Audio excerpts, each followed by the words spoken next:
Eagle 6 in the track. Roger. Viper 1 bombs away. 1's going to climb high above 20. You're south. Eagle 6 radar contact. Eagle 6 is visual. And it goes left.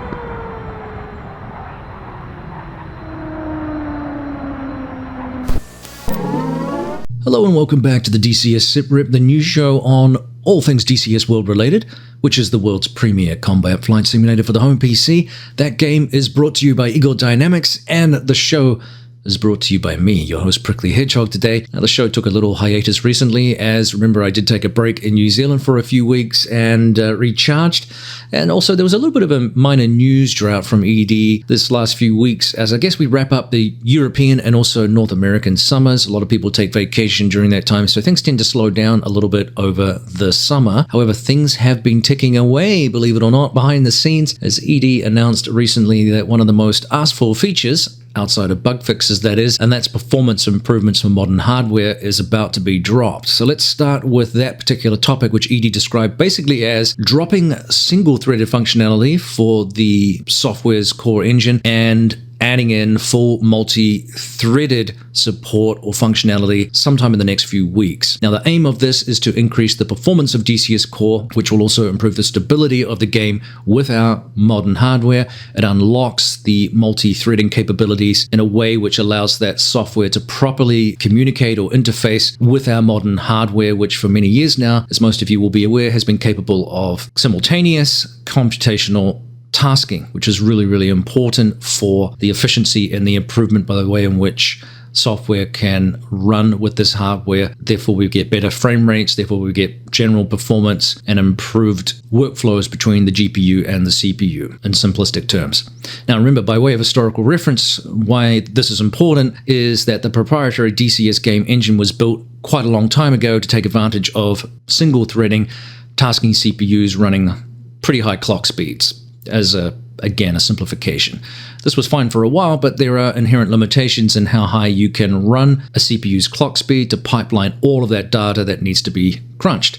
The solution is multi-core processing and multi-threading tasking for, again, that simultaneous number crunching, which often saw developers or hardware developers use lower clock speeds as CPUs became more efficient. Lower clock speeds generally mean a little bit less heat and all the rest of it as well. So DCS essentially began to lag behind with this new hardware. It was, some cases, it was parking itself on a single core, which the CPU wasn't really designed to be limited by, and therefore was unable to unlock or access all of the efficiency cores, divvying up tasking orders or simultaneous processing in a way that was beneficial for us as users. Now again, I'm grossly simplifying here, but I think you get the idea. Now, once multi-threading was introduced to the game, we began to see increased performance. Now, this occurred in the last few years. Although there's still some CPU bottlenecking here and there for some people, it's still a thing, I think, primarily due to issues with DirectX 11, which isn't as efficient of an API in terms of, again, the simultaneous multi-threading number crunching. Now, despite all of these limitations and a lot of criticism, which is still thrown at ED for all sorts of reasons, the game still produces, in my opinion, some of the most amazing eye candy in the flight sim business right now. Nonetheless, it can also still be a bit of a resource hog, especially if you're running a lot of assets on the servers in particular, including those really highly detailed aircraft and ones which have pretty complex flight modeling calculations that they run to recreate faithful examples of these virtual aircraft. A couple in particular, the Phantom F4, for example, is very complex, and also the F-14, which has a reputation for having a very high polygon count and also, again, a pretty sophisticated flight model because of the swing wing and all the rest of it. So these can cause demand issues with the limitations of the game's engine. Now, EDF stated that multi-threading is right now, according to their blurb, in an advanced and stable state. In other words, again, it's really, they have already stated, to be implemented into the game very, very shortly, and they're going to axe the single thread functionality. So does it mean we're going to get massive improvements in performance? it's very difficult to say. This is going to vary depending on your system and what configuration you have. There's too many variables to factor in here, but most of us running more advanced systems with multi-core, multi-threading capable CPUs should, in theory, see some sort of benefit. Anything that stabilizes the game, anything that improves the performance, at the end of the day is important and beneficial. Now, I suspect that we should see further improvements to a greater or lesser degree with Vulkan API, which is still to be implemented because, again, this is an API system that is able to better manage multitasking, multi-threading kind of functionality, which, as I mentioned before, has limitations with DirectX 11 currently. So these are topics we've discussed in the past, actually in some detail, but I stress, again, these are generalized observations. We're going to have to wait and see exactly what impact this has. Overall, I think the bottom line is that any performance improvements is going to be a good thing. And I have to mention a great video too by Takeoff with Jake Soft here. It's worth a watch if you're running into issues with performance and are ready to throw your PC out the window. There is a danger here, I think, in thinking, and I'm guilty of this too, that more beefy equipment will solve your DCS problems. And if you're measuring the game's overall enjoyment purely by frame rate as a measure of success, as he pointed out, 60 FPS is actually pretty good, and even 30 FPS is good as long as it's not dipping below that. And this is because, in part, your eye cannot really detect higher frame rates anyway, so a lot of this is a matter of balance. Now, I'll plonk a link into the description below if you're looking for some advice in this area with that video. He does run some different configurations of the game so you can kind of see how it performs, which is worth a look, as I said. So I'm very, very eager to see what ED has done here for the core engine and how much will benefit as players. Obviously, it's going to vary depending on the rig that you have. As a VR user too, there's always an area here for concern, as major updates likely have an impact on VR. It is known to cause problems. It is a hazard of the VR hardware and running that particular hardware with the game right now and with our modern rigs. But I'm very hopeful for performance improvements overall. Let me know what your thoughts are in the comment section below. Sooner bogey 04, phaser 1 and 2. Sooner picture clean. In other news, ED plugged the work it's doing on the pilot models for the Chinook. Remember that the early access module has many features to yet be implemented, including the pilot bodies, but also things like multifunction display functionality and the flight control stability systems. These have been tasked as a top priority, apparently. Now, the Chinook module will soon be receiving first-person view pilot models, they say. These models are being crafted to ensure that every aspect of the pilot's appearance reflects real-world standards. The flying suits, or the flight suits at least, the helmets and the accessories such as body armor and communication gear have all been modeled. This will be particularly important improvements for those of you who are flying in virtual reality. As I mentioned before, the virtual reality side of things is a lot of fun and really is a great way to enjoy DCS World. Increasingly, it's becoming popular with VR headsets starting to get a little bit more affordable.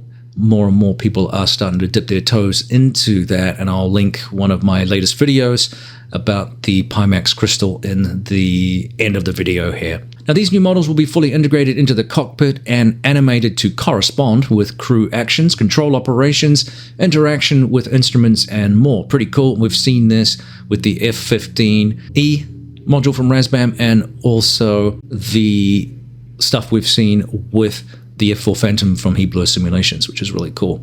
Now, as I mentioned before, with regards to flight control systems in parallel, ED say that they are adding new elements and functionality to the longitudinal cyclic trim and the automated advanced flight control system, the digital advanced control system, the digital airspeed hold, differential collective pitch, as well as new display pages and associated functions, new aircraft skins, cool, more advanced sling functions, neat, and improvements to the cargo system, new crew-served weapons, and more. Now, as YouTuber CH47 Driver stated recently, the implementation of these systems should not only be a priority for ED, that is the flight control systems, they will add to the easiness, if you like, of the aircraft's operation and use, something it is well renowned for, especially in the area of maneuverability. Now, I've taken a little bit of a step away from the Chinook as I was working on other things to do with maps recently, but I look forward to getting back into the big beast and seeing the improvements to the flight modeling and the other features in the coming months, including those pilot bodies as well.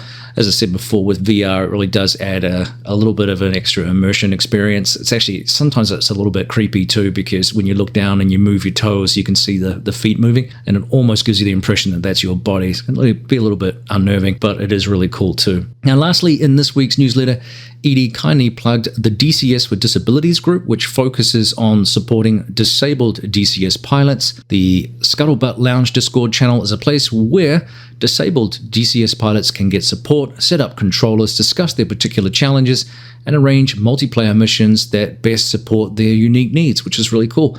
The group flies all DCS modules and has led to amazing friendships. They strive to place DCS in the homes of mobility challenged individuals, veterans, warriors, and children in need of hope and strong mentorship in a safe community. If you'd like to know more, you can join their Discord. I think, again, that's really cool. And as we know, one of the faces of DCS World and Eagle Dynamics is Wags, whom most of you will also realize has a disability stemming from an accident in his youth, which left him a paraplegic, I believe. So he's a great ambassador for the game, I'm sure, for people in similar situations, and demonstrates just how accessible DCS can be to so many different people and enjoy experiences in flight that perhaps may not be accessible in the real world, which again is really cool. Now, while we speak of Wags, you may have noticed another video released recently showcasing some more radar features for the Apache. Now, these are in play, they're in game already following one of the last patches, so you can try those out now if you're an Apache fan. It's an aircraft I'd love to get more time to fly. I just jumped into it again recently with the Pimax Crystal, and I was looking around the cockpit, and it just reminded me again of just how cool that aircraft is and how much fantastic work Edie has done on it to, again, bring you those immersive experiences. But what was interesting about the video too was the opening scenes, which appear to illustrate work Edie is doing on the Iraq map, which, remember, was promised as part of the 2024 and beyond video earlier this year. It seems like it wasn't all that long ago, but here we are. We're now almost at the end of 2024. Now, I believe what gave it away in terms of the map's location was the Needle Tower in the bottom corner of the opening portion of the video, which is Baghdad Tower, also known as the Al Mamun Tower, which for me helped confirm the location. Now, the level of detail looked suitably impressive, and while I think this is exciting stuff, I suspect there will be maybe one or two others out there underwhelmed, given that they'll be wondering why the Afghanistan map wasn't featured more, which of course is still a work in progress map, and we are awaiting additional implementation of the other portions of the map, which are going to come in stages. Now, speaking of the Afghanistan map, actually, as an aside, this morning I was actually listening to a podcast from New Zealand called Between Two Bears. The hosts were interviewing former New Zealand SAS soldier Jamie Pennell, whose face was briefly plastered over the international news several years ago during an operation in Kabul to eliminate Taliban terrorists besieging the Intercontinental Hotel there. He described Afghanistan, if it was ever opened up again for safe tourism, to be one of the greatest motorcycle enduro locations in the world. He described it as just an amazing place. This was in part because of the work that he did as a scout outrider using motorbikes to basically check the lie of the land for the main force as they operated in Afghanistan, running missions there. Now, that Kabul raid, which was ended with the assistance of New Zealand SAS personnel, revealed several other operators outside of Jamie Pennell who became sensations basically overnight back home in New Zealand, including one of the more badass New Zealand Army personalities to emerge in modern times, Willie Apiata, who's pictured here. It's a fantastic shot of what is clearly one of the more intimidating, looking figures in the battlefield.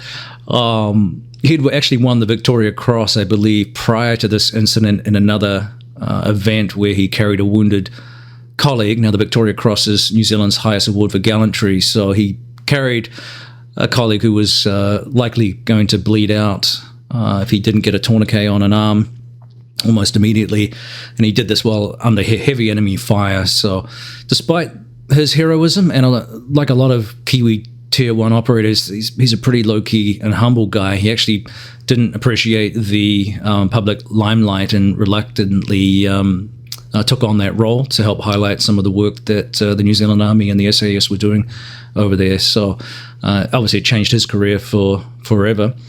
Also, there was this guy here, Steve Askin, with the minor head wound. He was another member of that team who assaulted the terrorists at that time, and sadly he actually passed away a few years ago while flying a firefighting helicopter in New Zealand. So pretty versatile guys. You go from a grunt on the ground, if you like, to flying helicopters. In his situation, the monsoon bucket wrapped around the tail of his aircraft, causing him to lose control and crash. It's an absolute tragedy. He's survived by children and a wife. Jamie Pennell's book apparently highlights some of the work that Steve did and incorporates several stories as a memorial to the work that he did over there. So pretty cool. Actually just ordered the book. I'm looking forward to that, and just reading about some of these adventures in Afghanistan. It just lends a different viewpoint from a different perspective. There's so much history over there with military conflict. So again, another neat little story of many, many stories and amazing examples of heroism from many people who operated there across all sorts of different nationalities and backgrounds. So I'm looking forward to seeing more of the map being implemented by ED, hopefully in the nearer future rather than the later one, especially Kabul, which will be the most heavily populated locations on that map. And I think it's exciting too, because as map technology definitely appears to be improving, along with the game's core engine performance, there's actually a lot to be excited about, with more locations for us to enjoy amazing scenery on, and as backdrops for some really cool air operations, especially now that we're getting more helicopters to do some close ground work, as well as more planes and things to, do the task of what it might be like to operate in some of these places. Again, it's fun stuff. I'm looking forward to these two maps, of course, Iraq and Afghanistan's upgrades. We'll see others updated too. We just saw Sinai being a big recipient of improvements recently in the last big patch, and it bodes well for other maps in the game. So stay tuned for more information on that. I'm looking at some more reviews, if you like, of some maps here as I'm kind of exploring Kola and South Atlantic and Sinai, as I mentioned. So some more stuff coming your way soon. So I think that will do for this week's SITREP. It's good to be back talking about development updates for DCS World again, which is fun. Looking forward to the fall, spending a little bit more time indoors, being able to fly. We'll see how things go with that. So yeah, thanks for all the support again. Thanks for the likes, the subscriptions, and the comments. It keeps this little channel chugging along, and I really do appreciate it a lot. Couldn't do it without you. So don't forget to subscribe. About 50% or more of you aren't regular subscribers, so don't forget to hit that button. It really will help the profile of the channel. I'll leave you with some of the amazing screenshots showcased from the recent DCS World screenshot competition that were revealed last week. And on that note, we'll see you next time. This is Prickly Hedgehog out. Cheers, everyone.